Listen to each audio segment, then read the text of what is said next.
DDC member doctor Harbakhsh Singh ने जनूबी कश्मीर के तराल सब ज़िले के कई मुस्तहिकीन में फूड किट्स तकसीम की। अपने दफ्तर में मुनक़िदा एक तकरीब में डॉक्टर हरबख्श सिंह ने कहा कि रमज़ान और ईद के मुक़द्दस महीने के पेश नज़र उन्होंने मुस्तहिकीन और असम्बली इंतखाबात में उनके साथ रहने वालों में फूड किट्स तकसीम करने का फ़ैसला किया।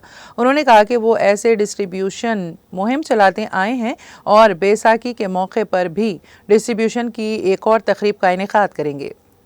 देखो, ये हर साल जब से कोविड शुरू हुआ, इवन उससे पहले भी, तो मैं कोशिश रहती है कि जो हमारे अपने मेरे साथ लोग जुड़े हैं, त्राल के लोग हैं, कुछ डिज़र्विंग लोग हैं जिनको कुछ ज़रूरत, कभी हम स्कूल बैग्स बांटते हैं, कभी फूड किट्स बांटते हैं, कभी जो ज़रूरतमंद होता है। लेकिन जो आज का ये मैंने किया, ये प्योरली मैंने उन लोगों के साथ किया जो मेरे इलेक्शन में मेरे साथ थे, जो मेरे लोग थे, जो डिज़र्विंग लोग हैं। ईद का त्यौहार आ रहा है, माह रमज़ान का महीना है, तो इसमें सारे कोशिश करते हैं कि अपनी तरफ से कुछ ना कुछ अल्लाह ताला के रास्ते में दिया जाए।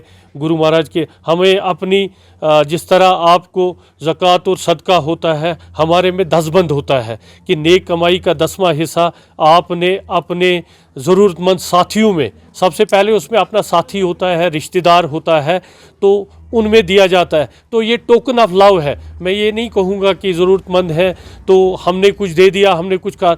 ये टोकन ऑफ लव होता है, ये एक प्यार है मेरी तरफ से अपने जो साथी हैं उनको, कि उनको लगे कि हमारा जो लीडर जिसके पीछे हम आए, जिसको हमने वोट डाले, जिसके साथ खड़े हैं, ये हमारा ख्याल रखता है। इससे क्या होता है, एक इंटरेक्शन होती है, एक रिश्ता बना रहता है। जब हम किसी के घर जाते हैं तो हम कहते हैं कि हाथ में थोड़ा सा मेवा उठा लें, चाहे वो पैसे वाला हो या गरीब हो, हम इससे रिश्ता बना रहता है। तो मैं अपने लोगों के साथ ये रिश्ता बना रहता है, और बैसाखी पे भी मैं सेम इसी तरह का करूँगा जो ईद के लिए किया।